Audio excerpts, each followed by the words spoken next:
tetapi dia tidak mempertahankan. Dikatakan di sini, itu sebagai milik yang harus dipertahankan. Artinya kemuliaan hakikat Allah itu sebenarnya itu harus tetap ada dalam dirinya. Tetapi dia tahu, seandainya Yesus mempertahankan kemuliaan Allah dalam kehidupannya, maka dia tidak akan pernah dapat melayani saya dan saudara. Dia tidak akan pernah menjadi manusia. Dia tidak akan pernah menjadi hamba. Tetapi bagaimana dia bisa menjadi manusia? Bagaimana dia bisa menjadi hamba bagi saya dan saudara? Hamba yang melayaninya, hamba yang melayani dengan sepenuh hatinya. Dia harus mengorbankan hakikatnya, kemuliaan Allah yang sebenarnya dia harus pertahankan dalam kehidupannya. Saudara, kalau aku mengatakan saudara ini kan masih manusia yang belum terbangkan, kan?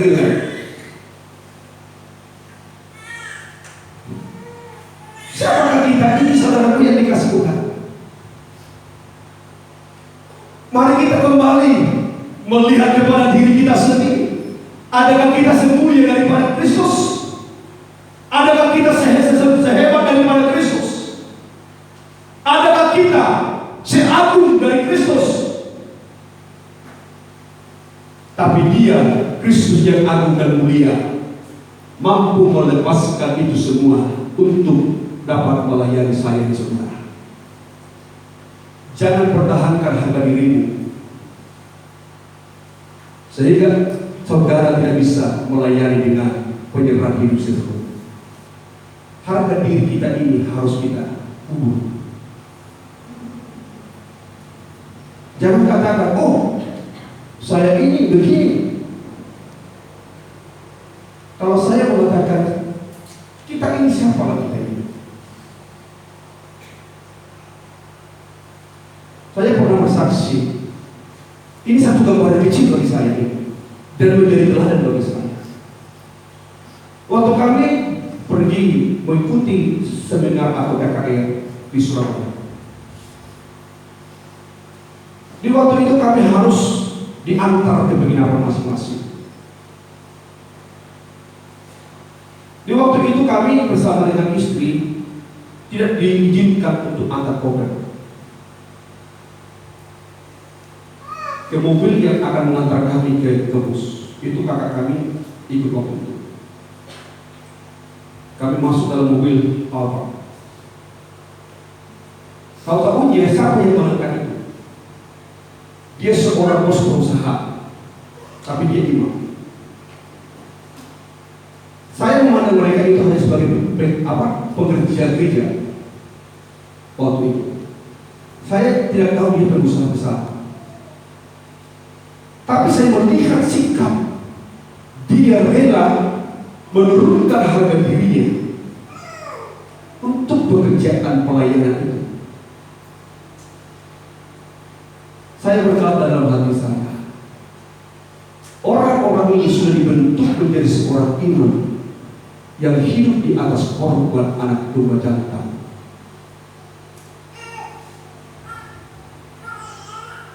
Semua jemaat atau imam-imam, mau siapapun itu, harus sama rela melayani Tuhan, melayani. Dan itulah yang menjadi teladan yang mereka lihat di dalam Kristus. Bisa Kristus melayani saya dan saudara, dia tidak pakai kemuliaannya, dia tidak pakai hakikat kealahannya, tetapi hakikat kealahan itu akan dia hilangkan sementara waktu supaya dia turun menjadi hamba. Perhatikan kalimat itu, apa yang dikatakan. Terus ya, ayat selanjutnya, perhatikan ini saudara yang dikasih Tuhan, supaya kita nanti belajar meredakan hati kita dalam melayani Tuhan. Tidak ada seorang imam-imam yang hidup dalam kesombongan, yang hidup dalam mempertahankan harga diri. Tidak ada istilah harga diri dalam pelayanan Tuhan. Sebab apa? Sebab kita semua di mata Tuhan adalah hamba dos.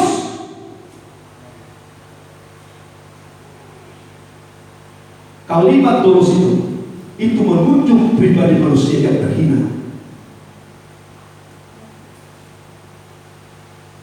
Jangan anggap saudara siapa. Tetapi lihatlah Yesus anak domba Allah itu yang menjadi teladan bagi saya dan saudara. Bagaimana dia harus melepaskan hakikat kealahannya. Supaya apa? Supaya bisa menjadi hamba dan manusia. Lihat. Teruskan. Melainkan telah mengosongkan dirinya. Teruskan. Ya. Melainkan telah mengosongkan dirinya sendiri. Ya. Dan mengambil rupa seorang hamba. Ya. Dan menjadi sama dengan manusia. Itulah Allah. Itulah pribadi Kristus sebagai imam besar yang menjadi teladan bagi saya dan saudara. Jangan sampai kita sebagai imam-imam merasa hebat.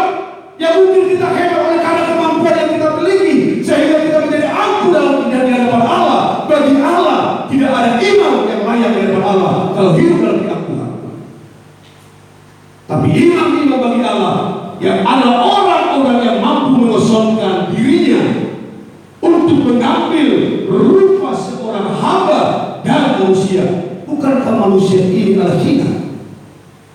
Bukankah manusia yang terbuat dari debu tanah, yang tidak ada harganya tanpa kemuliaan Allah?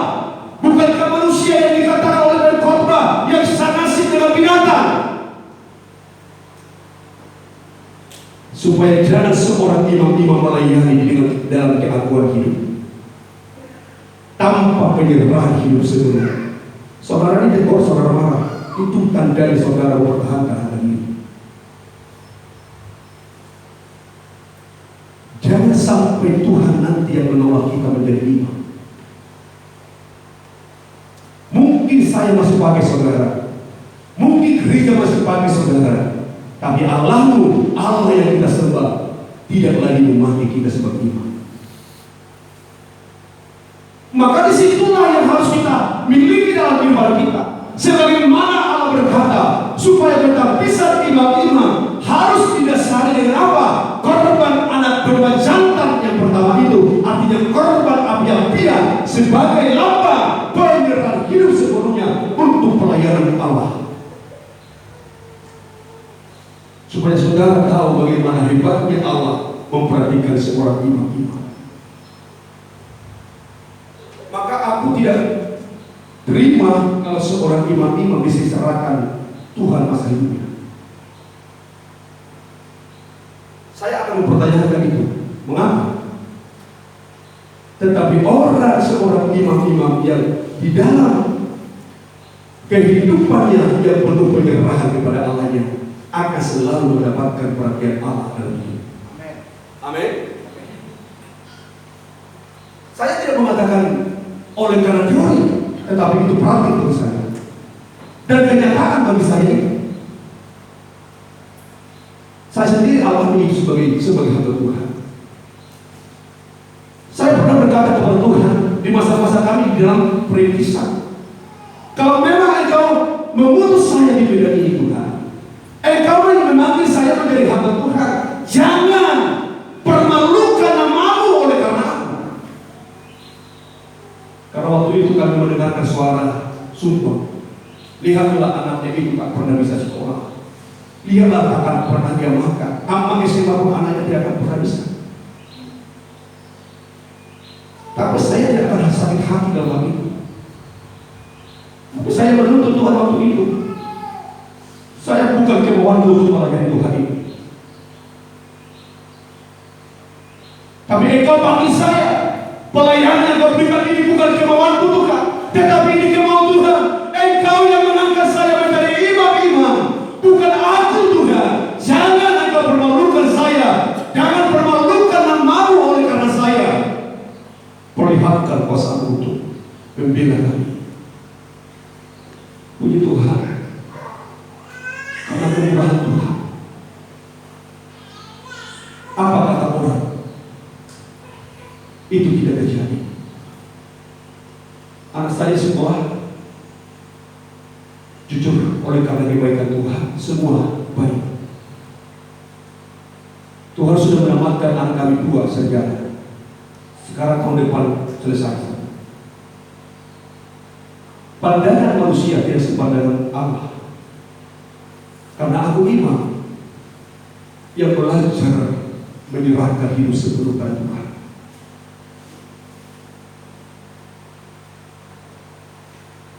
Dan saya mendidik kepada anak-anak, pelayanan itu jadilah hidupmu. Selama kamu masih menyerahkan hidupmu kepada Tuhan, maka Allah yang kau sembah tak pernah membiarkan masa depanmu suram. Tetapi dimanapun kau ada, jangan sekali-sekali dia melayani Tuhan dengan kesungguhan. Lihatlah korban anak domba jantan. Itulah yang menjadi pandangan dalam kehidupanmu. Di saat kamu melayani, jangan pandang pendetamu, jangan pandang gerejamu, tapi pandanglah anak domba jantan muda yang tidak bercela celah, yang telah korban bagimu untuk mengangkat kau menjadi imam. Jangan lihat saya, jangan lihat yang lain dalam pelayananmu, tapi lihatlah dia yang telah rela memasukkan diri. Lihatlah dia yang telah melepaskan hakikat Allah hanya rela menjadi hamba.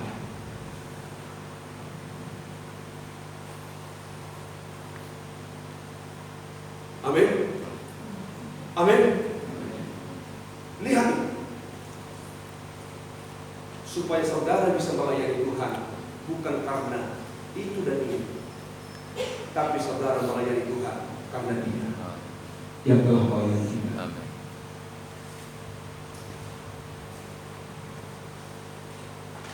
Mampukah saudara mengusulkan diri?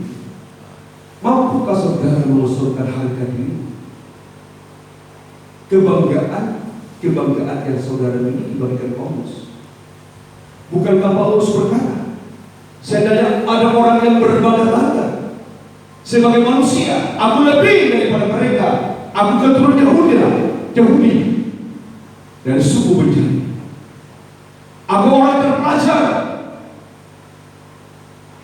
dalam pengalaman dan pengetahuan secara hukum Taurat Allah, aku lebih daripada mereka itu. Tetapi semua gua anggap menjadi sampah oleh karena Kristus yang ada dalam diriku. Amin. Amin. Jangan merasa kita hebat oleh karena adanya kita memiliki ada kemampuan kita. Sama kemampuan itu oke, tapi kemampuan yang kau miliki tanpa korban anak domba jantan bagi Allah itu tidak berguna. Kali ini saya katakan, kemampuan talenta yang kau miliki, tetapi kalau kita memakai talenta dan kemampuan kita tanpa korban anak domba jantan, pelayanan itu hanya bisa dilihat oleh manusia, tapi bagi Allah tidak akan pernah dapat berguna.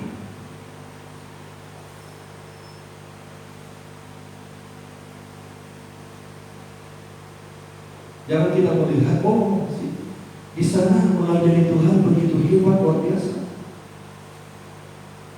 Tapi bagaimana dalam sikap penyerah hidupnya kepada Allah? Orang yang mampu menyerahkan hidupnya sepenuh kepada Allah melayani adalah orang yang mampu mengosongkan dirinya. Amin. Amin.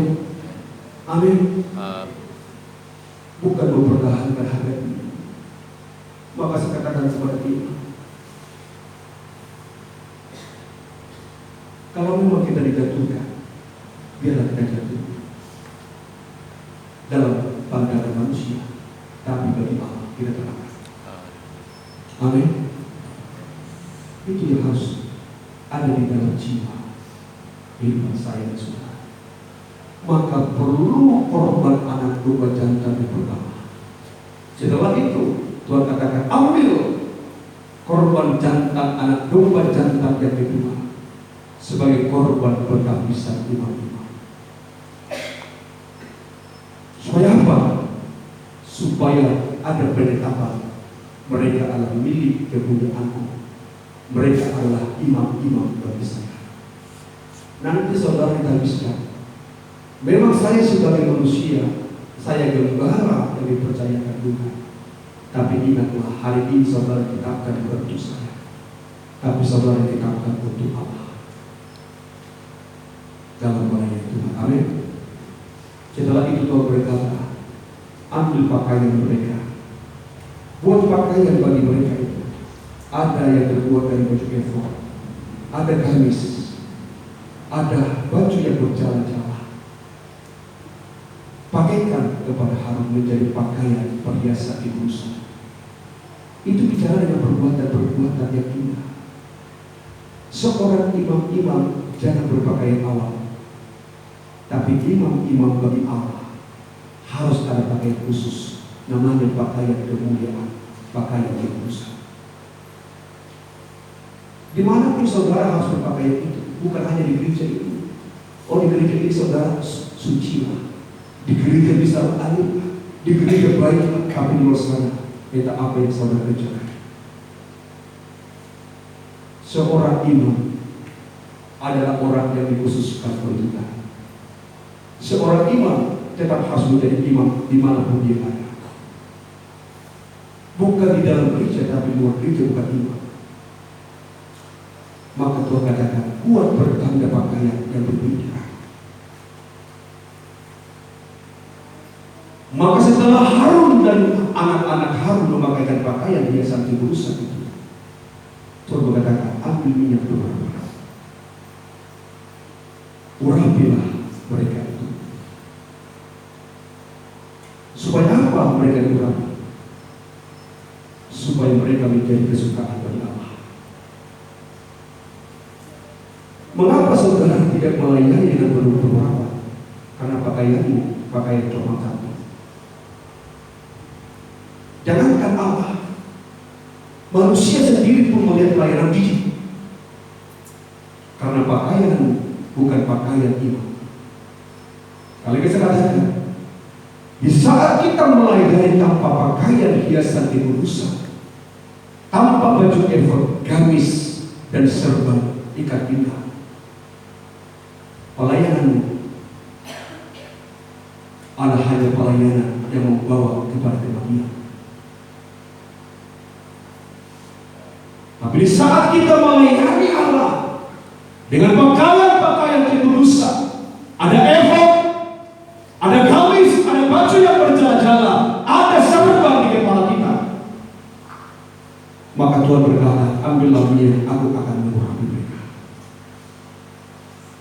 Terjadinya urapan bagi seorang imam itu lewat perbuatan-perbuatan sikap hatinya.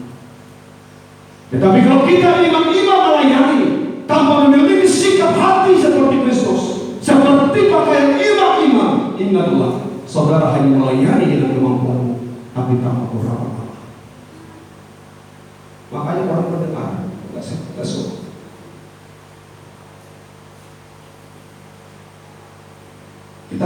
Kita melayani bukan menyenangkan hati orang, tetapi melayani membuat hati orang kecewa, geram, apalagi Allah.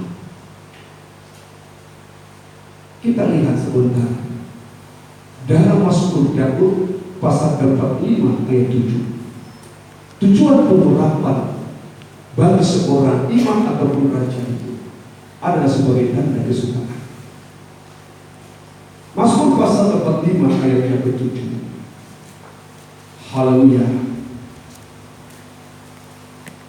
Mazmur pasal 45 ayat 7. Ya, teruskan. Tahtamu kepunyaan Allah, Ya, tetap untuk seterusnya dan selamanya. ya, teruskan. Dan tongkat kerajaanmu adalah tongkat kebenaran. Ya, teruskan.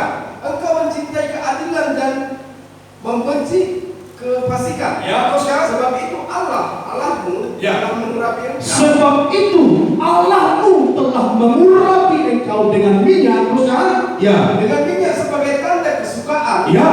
Bagi teman-teman sekutumu. artinya di saat Tuhan mengurapi seorang imam, imam itu harus menjadi kesukaan banyak orang, termasuk hatinya. Maka saya mengatakan, jangan melayani dengan urapan, tetapi melayanilah dengan urapan. Kalau kita melayani dengan urapan, hanya api daging yang muncul, gairah daging yang muncul, Semangat daging muncul, tetapi roh kita tidak pernah tersentuh. Hati nurani kita tak pernah tersentuh. Padahal imam yang memegang jabatan pelayanan Tuhan berkata harus dikurangi, supaya itu menjadi tanda kesukaan bagi Allah, itu menjadi tanda kelebihan dari saudara-saudara yang lain. Kalau kita menjadi imam yang penuh dengan kebenaran Allah. Amin. Amin ya. Orang apa? Ini sekarang ini masih banyak orang yang berakal. Kita harus koreksi dalam pelayanan kita.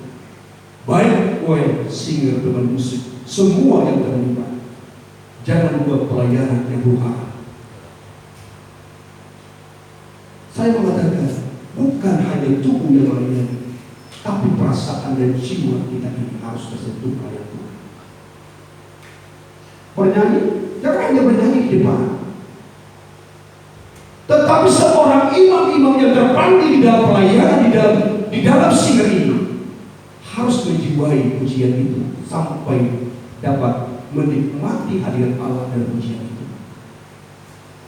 Pemain musik juga jangan hanya mengirim pujian, tetapi lihatlah makna dari pujian-pujian yang membawa satu sentuhan hati dalam kehidupanmu, akan mendatangkan kesukaan pelayanan kita. Tetapi kalau saudara hanya melayani, oh aku mampu, aku bisa, aku profesional, tapi lupa di dalam pengurapan Tuhan. Ingatlah, bagimu pelayananmu enak, bagimu pelayananmu indah, bagimu pelayananmu menyenangkan hati manusia, tapi Tuhan berkata sangat mengecewakan saya.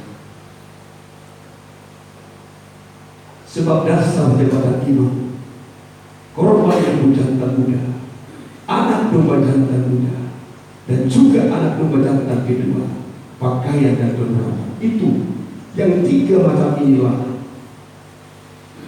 dasar penghabisan imam-imam untuk layak menjaga jabatan imam bagi Allah. Maka saya minta kepada para calon imam-imam hari ini, ya, saudara harus memandang kepada Kristus yang menjadi imam besar bagi kita menurut peraturan Melkisedek, menjadi teladan yang sempurna bagi saya dan saudara.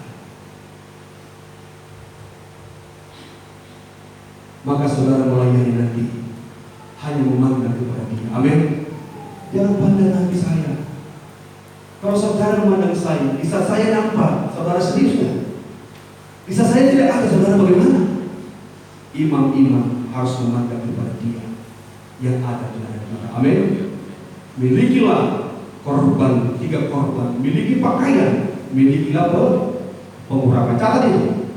Seorang imam catat dengan baik. Jangan sampai keluar dalam kehabisan dalam melayani Tuhan. Tapi 3 macam itu. Ada 3 korban, pakaian, hiasan kekudusan, dan pengurapan itu sebenarnya harus ada di dalam imam. Selain itu, kalau aku bisa mengatakan itu bukan imam-imam bagi Allah, itu hanya sebagai imam dalam gereja. Tapi kita bukan imam hanya dalam gereja, tapi kita mau menjadi imam-imam bagi Allah kita. Amin. Amin. Mari kita tundukkan hati kita. Kita mau serahkan hidup kita dalam tangan Tuhan. Persiapkan para calon imam-imam untuk tampil ke depan. Saya minta digeser itu meja. Kita mau angkat pujian kepada Tuhan. Amin.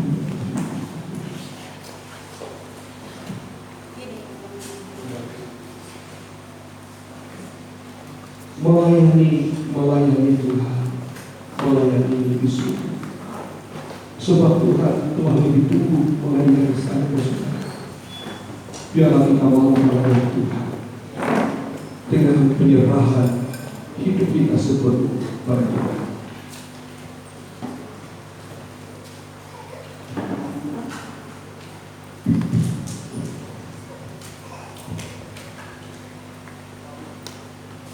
Saya panggil satu persatu untuk nanti penutup bisa di depan. Pertama-tama Yogia Sirani untuk penutup nanti di depan. Yang kedua Saudari Suster Maria Sibono. Yang ketiga Suryani Sregar. Yang keempat Renita Christian Pardede. Yang kelima Lili Pardede.